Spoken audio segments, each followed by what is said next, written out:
Hey Roblox fans, got some pending Robux and wondering how to claim them? I'm here to show you how to deal with this. Let's jump in. So, what are pending Robux? They're Robux you've earned like from game passes, donations, or sales, but they're not in your account yet. Roblox holds them for a bit to make sure everything's legit. Usually this takes 3 to 7 days, sometimes even up to 30 for bigger sales.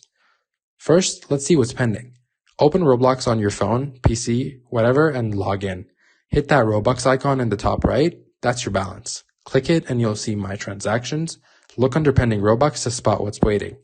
Now, here's the big secret. There's no claim button. Yep, you just wait. Roblox automatically adds those Robux to your account after the holding period. No stress, no extra steps. Just patience. Been over a week and still no Robux? Something might be up, so head to Roblox support, find it on their website, submit a quick form, and they'll sort it out. Easy. Quick tips. Smaller amounts usually clear faster, like a few days. Big sales, they could take longer. And if you're a developer, check your group funds too. Sometimes Robux lands there instead. That's it, guys. Pending Robux just needs time, and they'll show up on their own.